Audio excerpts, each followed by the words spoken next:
It's not really natural for us to eat that much vegetable oil and this little omega-3 in fish oil coming from fish. So do I think you should try and pull back on maybe like some vegetable oils? Yeah, I think you should do that anyway, because what's actually more important than restricting what particular oil is restricting oil in general.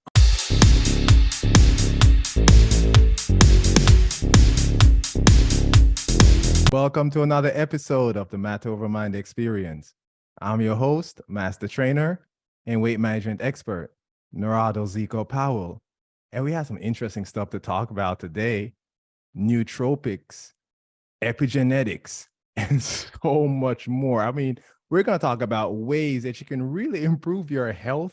It's such like growing topics that we still don't know a lot about. And I have Brian Littlefield here, who is the CEO and co-founder of Jocko Fuel, who's going to break down some of this stuff for us today. And of course, your boy have a hack of the episode, right? And it's how can we increase longevity through altering epigenetics? So you're going to love this episode. We're going to talk about living longer as well, right? Oh my gosh, I can't wait to have Brian come on and break this down for us. And with that being said, welcome to the show, Brian. Hey, Zico, thank you for having me on. I'm looking forward to talking to you and your people about this stuff. I'm ready to sit back and just have you blow my mind, man. So with that being said, tell my audience about yourself. Yeah, man, it's an interesting story. You know, it started off, you'll relate to this. So it started off, I grew up in a family with like in an athletic household, and I was the only one. I had in the household, I had 3 half brothers.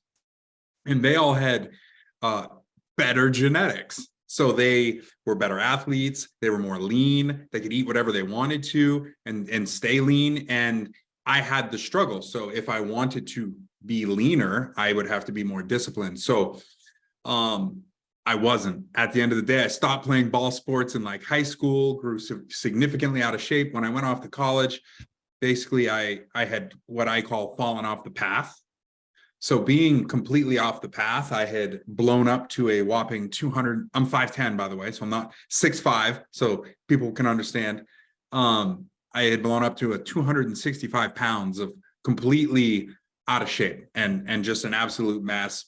I'm in my early 20s, pre-hypertensive, probably pre-diabetic at the time, definitely had some glucose issues.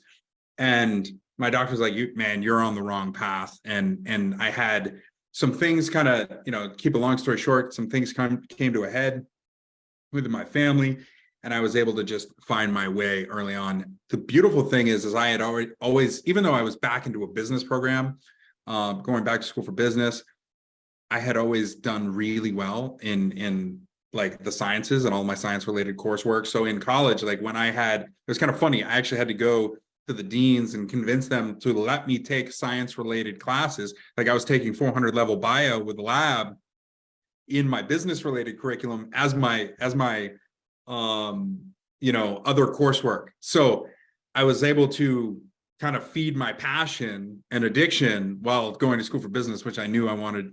I always had that entrepreneur side of me. So I was able to continue to do that. So I get out of school and I'm like, well, what am I going to do with this? At the same time, I had been training and teaching and coaching Brazilian jiu-jitsu and combat sports fighters for a number of years then. And so what made sense was I was going to open up a brick and mortar supplement and nutrition store. I did that. I curated programs for fighters and nutritionists and helped with weight loss and things like that. And then that led me to partnering with my partner, Pete Roberts, who basically opened the door for us to be able to launch a nutritional brand. And I'm just a nerd, man. I from, for almost 2 decades now, it's been my passion. People like to read literature or watch movies or something like that. I read clinical literature. I love diving into the science, and I just have became like a self-taught nerd when it comes to nutraceuticals, as you mentioned, epigenetics and things like that. So that's kind of like a very quick snapshot of my story.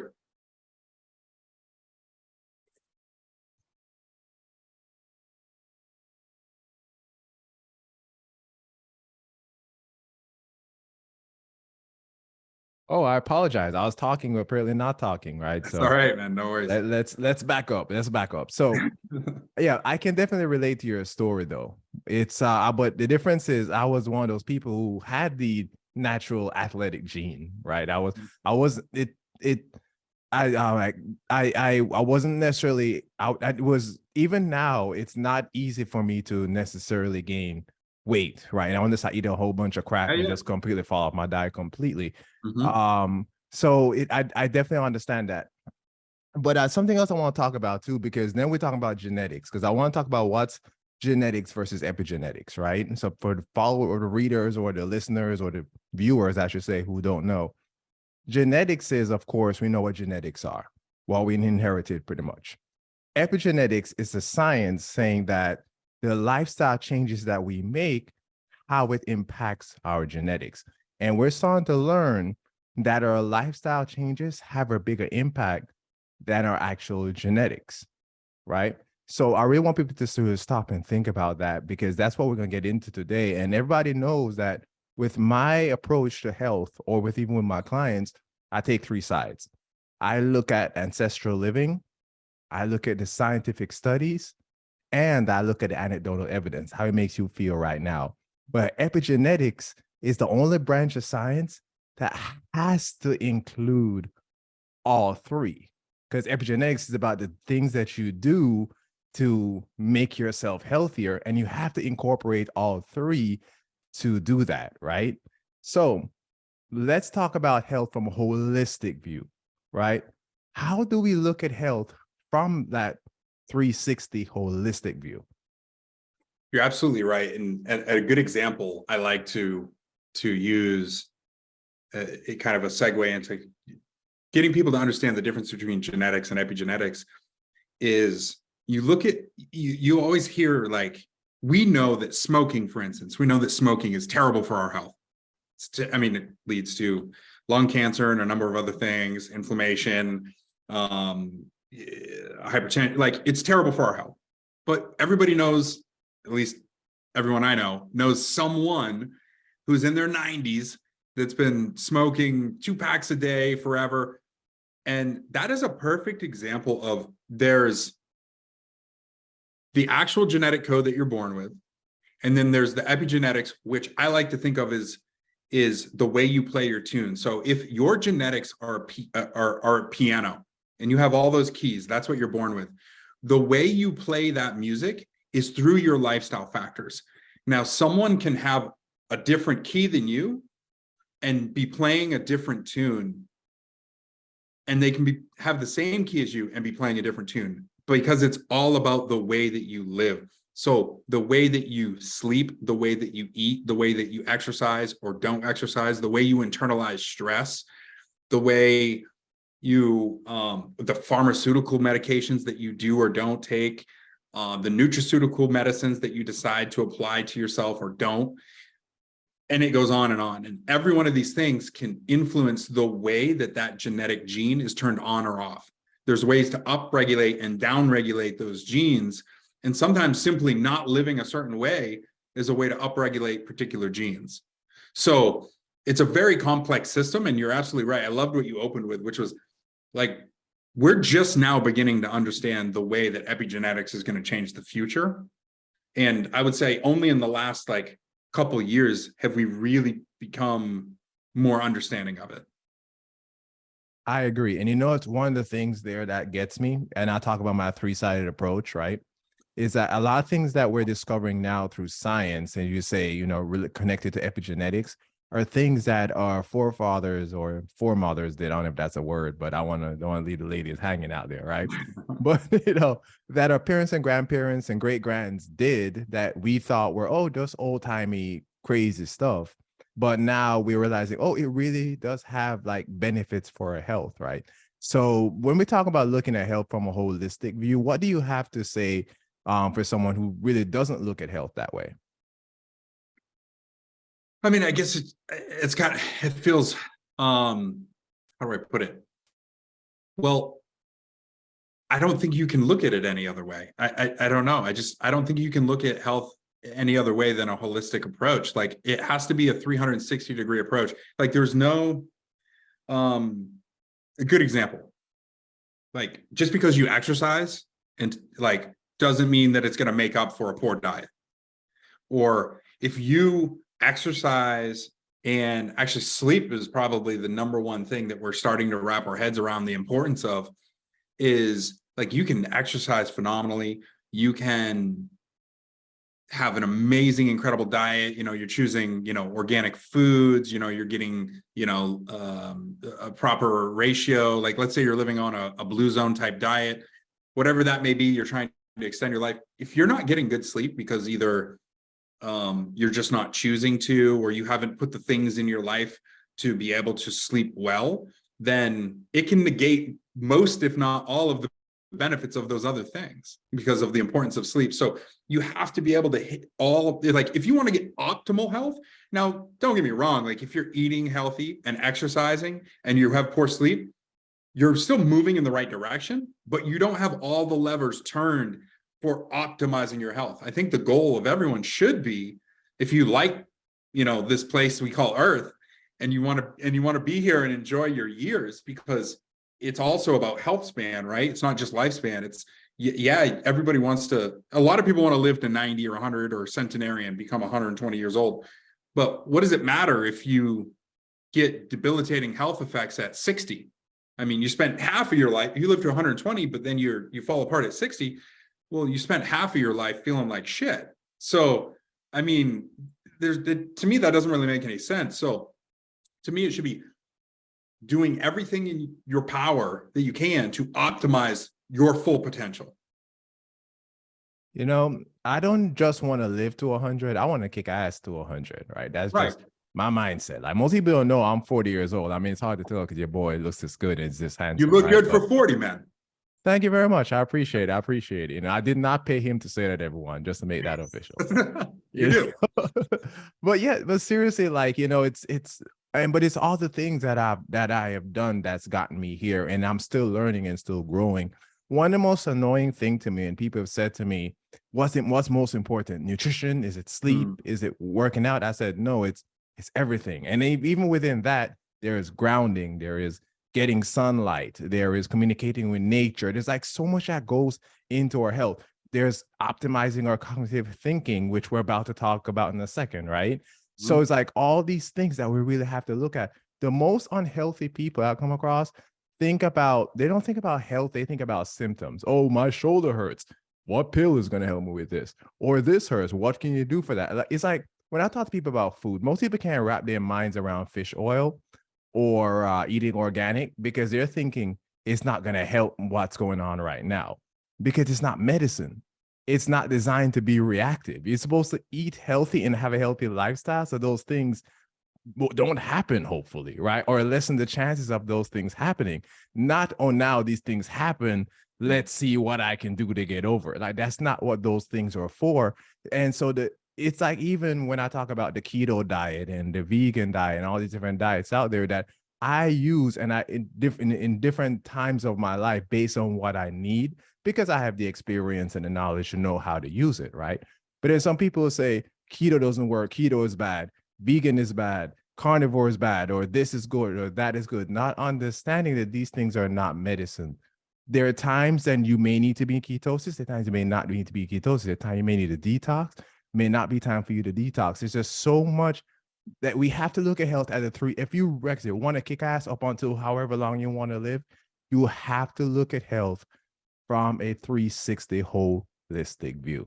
But enough of my rant, because I want to talk about cognitive thinking, because there is something that your boy can use more of is cognitive thinking, right? So today, tell me this. So we love caffeine. We wake up, one of the first things we reach for, which I think is one of the worst things for our health, is having caffeine early in the morning. But that's one of the first things we do before we can even say a word, right? So then what is the revolution behind replacing caffeine with cognitive enhancing nootropics from the pharmaceutical industry? Yeah, so it's kind of funny. So when I first partnered with Jocko, he was pretty much on the anti-caffeine train. Like, he was never, not because it's like necessarily bad for you, because when he was a Navy SEAL, he didn't really drink. He actually has never drank coffee in his life ever. He's only ever drinking tea.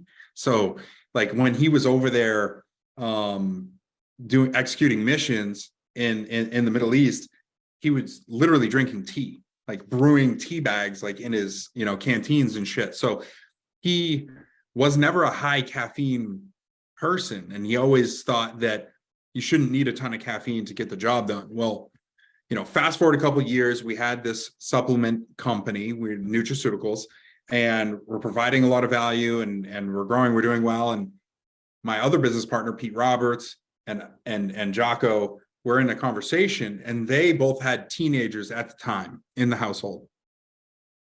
And, one of them said, guys, like, my kids coming in with all of their friends and they're all drinking these toxic energy drinks or whatever.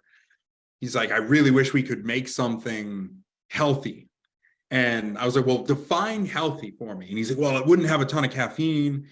And, and at the time it was like, Brian, I know you could find something to substitute it for. So I said, okay, well, what else doesn't make it healthy? So we named a bunch of other things like natural sweeteners and preservatives and things like that. And we attacked all that. But the question you're asking me is about the nootropic side of things. So it was my job then to go back to the drawing board and say, okay, well, without caffeine, what do we do? Or better yet, how do we amplify the effects of caffeine without having to take as much? So what we did was we started off immediately. The beautiful thing about tea, absent of caffeine, is that tea has theanine. It's an amino acid that helps balance the brain. It works on the GABA system. And so what it does is it allows your brain to feel balanced and deal with stress better. It's not a sedative, so it doesn't make you feel drowsy or anything like that, but it really counteracts the negative effects while still allowing the positive effects of caffeine. So it's like, it removes a lot of the jittery feeling. It removes a lot of the crash that you get from having a bunch of caffeine and coming down. Most people, that's one of the common reports we get is like, hey, I have no crash. I could drink 2 or 3 of these and I get no crash. I just kind of feel like I come back to normal. And that's huge for us. And then the other side of things is, of course, we needed to increase the amount of choline. So we have alpha GPC, choline bitartrate. And then there's a little bit of bacopa in there that's been shown to, in the long-term use, improve memory.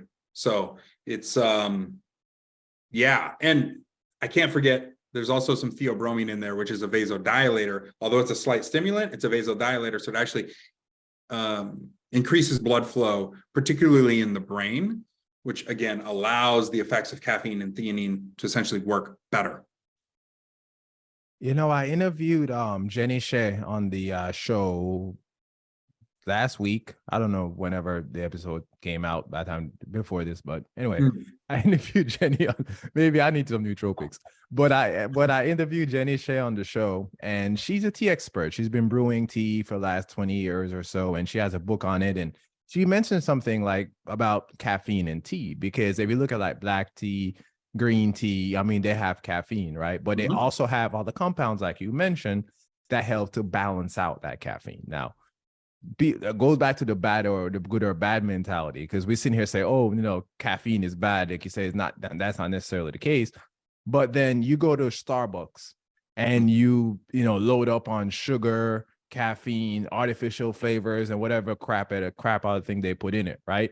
And then we get into this mindset of we get the feeling, we get jittery, we feel bad, or we drink these energy drinks that are like 200, 300, 400 milligrams of caffeine.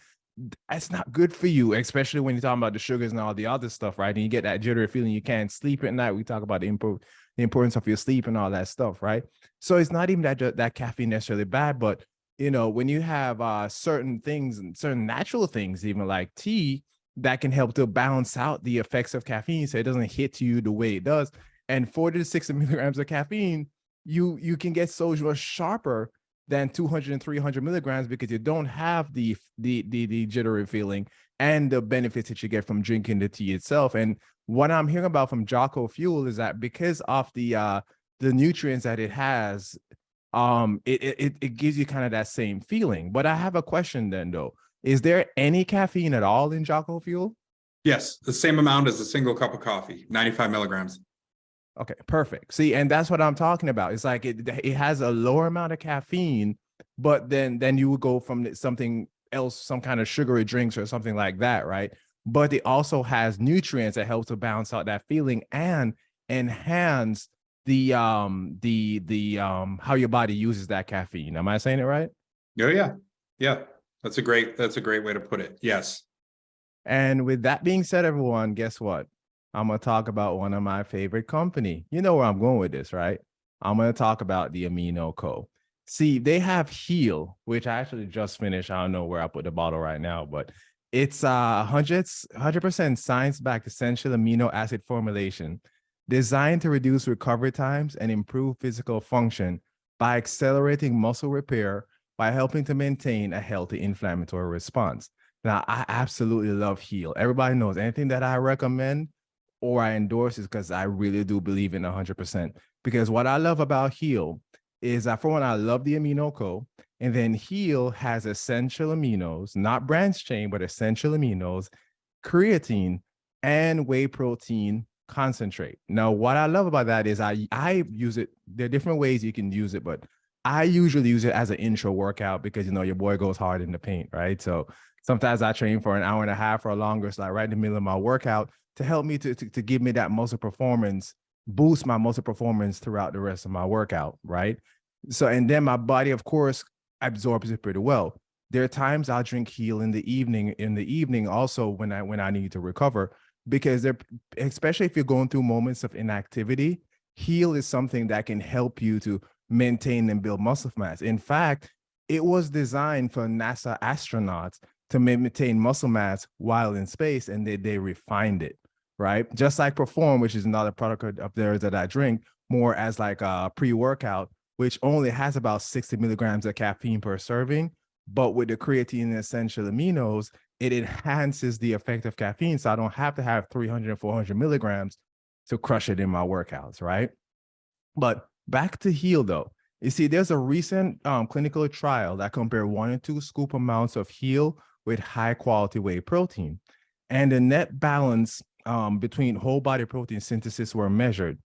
And the response to Heal was found to be 3 times larger than whey protein on a gram to gram basis. Again, it's the specific combination of essential aminos and creatine, and then the whey protein concentrate that gives you that actual reaction that your body needs, right? So check it out. Heal is absolutely fantastic. I love it 100%. And they also have all natural flavors, which I believe is they use stevia for the sweetener. So that's another thing I love about it. Most companies that have like essential aminos don't combine them, number one. And two, most of them don't have all natural flavors as an option. So aminoco.com says Zico Health gives you 30% off Perform and Heal and all the essential amino products. And your boy like to make it easy. I'll make sure that the website is in the description of the episode. And with that being said, we got some more stuff to talk about. We're going to talk about longevity. Okay, so your boy don't just wonder. When I think about longevity, Brian, I don't just think about living long. I think about kicking ass while I'm living long. But when I'm in diapers, just get rid of me because there's no point of me existing at that point, right? So let's talk about that. How can we increase longevity through altering epigenetics? Yeah, you hit the nail on the head. We're talking the difference between health span and lifespan. And, you know, for the last couple of decades, we've talked about health span, and most, actually, if not all of the pharmaceutical funding, which is probably it's the most science. How do I say this? The most amount of funding that we spend as humans on funding science is done around pharmaceutical drugs. And listen, pharmaceutical drugs are absolutely necessary. Like, we don't want people to feel sick, but at the end of the day, you know, I know, they don't spend money on making you healthy. They're band-aiding and they're fixing the problem. So they're not spending money on health span, they're spending money on lifespan. So they want to keep you alive longer. They don't want to keep you thriving longer. That's not good for their bank account. So that's where the nutraceutical industry has stepped in and said, okay, we're going to try and identify these compounds that have been shown to clinically improve the measurable biomarkers that influence these epigenetic features. So how they've done that is they've said, okay, well, what are some of the things that help with aging. So there's a number of hallmarks, as they call them, of aging. And these things are the kind of like independent biomechanical tools in the body that we use to either upregulate or downregulate essentially this aging. And one of the primary ones that people focused around right now is NAD. Everybody's talking about NAD, and they're talking about the precursors, the boosters, NAD itself, NAD IV drips, and things like that. And what everybody wants to do is increase NAD because NAD increases energy transport between cells. And if we have good energy transport between cells, well, we're going to have good cellular health. That is one of the key features of cellular health, among a few others. So, that said, if we can improve cellular energy and cellular health, we're going to have a better application towards improving epigenetics in that hallmark, in that particular hallmark. Dude, you know what?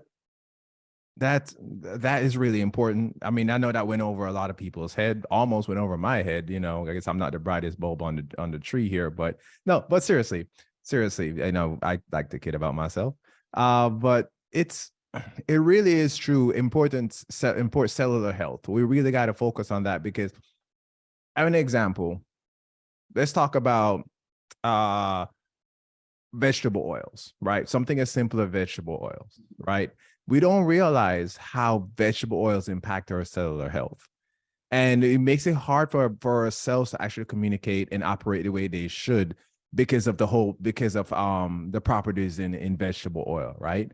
So something as simple as taking vegetable oil out of our diet can improve our cellular health. But on top of taking vegetable oil out of your diet, and you're talking about increasing NAD plus, right? And those other natural things that we should. Now, something I'm gonna say to this. A lot of the things that we put in like Jocko Fuel or Immune Heal and stuff like that, right, are also found in nature. And we don't realize that because God, nature, Buddha, whoever you ascribe to, knows that the food that we eat can also be medicine for us. I think was it Socrates that said medicine, food is medicine or something to that sake, right? And it goes back to looking at it from like a whole 360 view. And one more thing I'm gonna say before I wrap this up is when you look at your entire health from a 360 view, it no longer becomes a reactionary thing. It becomes a how can I keep getting better? I start to sleep better. I'm starting to think clearer. I have more energy. So it's like an ongoing project and then go on for the rest of your life. Can we see how long this can really keep going, right? So again, it really does come back to looking at your health at a 360 view. But Brian, I see you keep nodding your head, so I'm sure you have something on your brain there that's kind of stewing. So no, I mean, you touched on a number of things. One of them is the hot topics of vegetable oils, of course, right? You know, a lot of people, I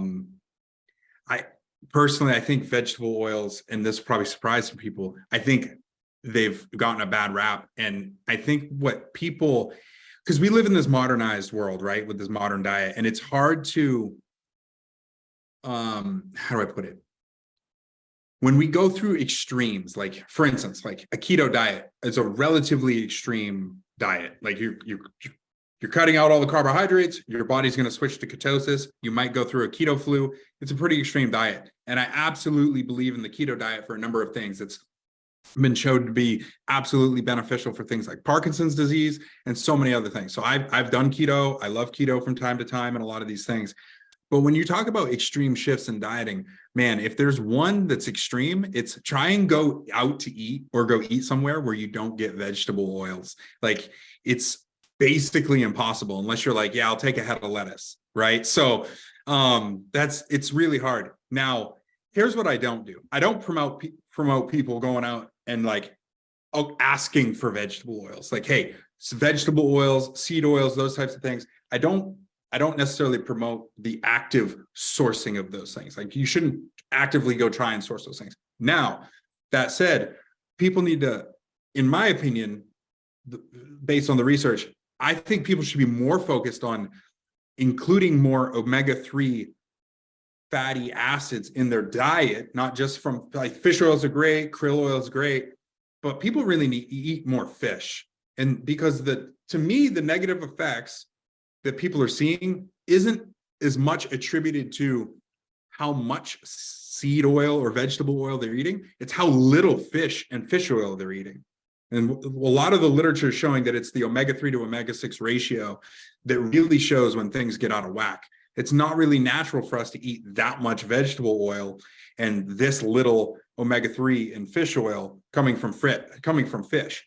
So do I think you should try and pull back on maybe like some vegetable oils? Yeah, I think you should do that anyway, because what's actually more important than restricting what particular oil is restricting oil in general. I'm not anti-fat by any means. I think healthy fats are ultra important, but since we're talking about longevity, the one longevity tool that has been shown to increase longevity in all the studies more than any pharmaceutical or nutraceutical compound is calorie restriction.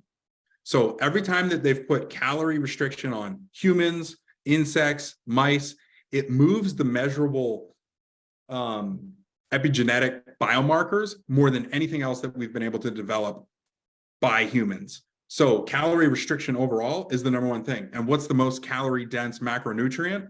Fat. Right, So, exactly. So then you brought up a couple good things though, Brian. I really want to talk about this because with the vegetable oil thing, we talk, people talk about balance, right?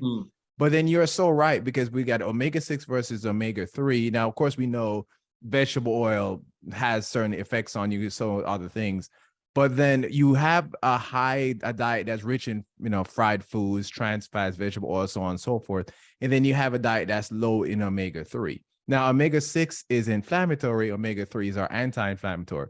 But vegetable oil is not the only food in nature that has omega-6, right? So it's not like we're just talking about vegetable oil by itself. But the problem is most Americans, I think the research says, has a 13 ratio of omega-6 to 1 of omega-3, when it's really supposed to be about 1 to 1, which is almost impossible to match up.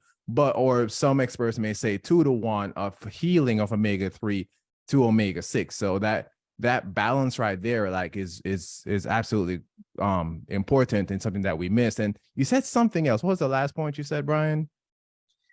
Essentially about calorie restriction in general. Yes. And I have a question for you on that. Calorie restriction, right? Because I come from a country where calorie restriction is not an issue, right? Calorie restriction is more of an issue in the western side of the world. Yes. Well, I'm the western side, but more of like the Americas and in larger countries, right?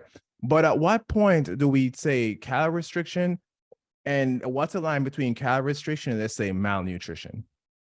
Well, you hit the nail on the head. If you can still get in all of your micronutrients and all of your vitamins and your minerals and things like that, if you're getting those in a regular diet, but you're still consuming less calories than you normally would be, then that has been shown to be beneficial. But when you have a calorie restriction to the point where you're actually malnourished, where you're not able to maintain a normal healthy weight, or you're deficient in a number of vitamins or minerals or things like that, that's when you're going to see negative health effects. So there's that fine line. It's balance, right? It always goes back to balance, which people hate hearing, because then it takes work, right? It takes work because you got to think. You got to be like, okay, well, I got to eat enough to be healthy, but if I indulge, then I'm gonna, So it is about a balancing act. But you're absolutely right. Like, if you get to a point where you're malnourished, that is not good. But that's also the reason why people will eat a normal diet and then they'll do fasts, or they'll do extended fasts, because those fasting periods of time turn on autophagy, right? And what that's going to do is it's going to help recycle some of those dead and damaged cells within the body. And those potentially rogue or zombie cells are essentially what would potentially turn cancerous, and obviously that being the second leading cause of death in the world behind heart disease. Yeah, and the reason why I asked that is because I'm sure you've seen it too. A lot of people say, well, they want to restrict their calories, but they restrict it to the point to where it becomes damaging, right? I mean, I've worked with people who've cut their calories to ridiculous amounts, like 600 calories a day for a while, just trying to figure out how to lose weight. And it just made everything worse, especially because they did it for an extended period of time. And then we have these diets like the OMAD diet that tells you eat once a day and you'll be fine. And, you know, that can have negative health benefits. In the short term, maybe there can be some help there because of the extended fast, optimize the AMPA pathway, kick up your ketosis, and so on and so forth. But I'm not a fan of saying eat once a day for the next year or 2 years. I mean, that's a long time to basically be under what your body is supposed to be getting, right? Which that's a hard thing to reverse once you've been at that point. So you've given us some good information, Brian. We're gonna have a part 2 someday because you know we had to even scratch the surface. But thank you for being here, man. But I wouldn't be doing you justice. Let my audience know, how can they learn more about your work? How can they get some Jocko Fuel if needed? Yeah, absolutely, man. I appreciate it. JockoFuel.com. I mean, that's where you're going to find all of our products. You can find them if you're an Amazon shopper. You can find them at Amazon. We're in all the vitamin shop stores nationwide throughout the U.S. We're in 7,000 retail locations across the U.S. now. So we're around every corner almost, as we like to say. So we have a store locator on our website if you want to check out our products. And, you know, if you want to follow us on social, it's Jocko Fuel. If you want to follow me, I do videos talking about, I don't do any coaching or anything like that, but I do videos talking about hot topics when it comes to like nutrition and stuff like that. So I love it. Stuff. And of course, JockoFuel.com is going to be in the show notes, and the show notes are going to be zekehealth.com/JockoFuel. But you don't have to remember any of that because the show notes are going to be in the description of the episode. You know, I'm a nice guy. Well, sometimes, you know, and I like to make it easy. And with that being said, Brian, thank you for being here. Thank you for watching, or even those who are listening. We're out for the day, fam.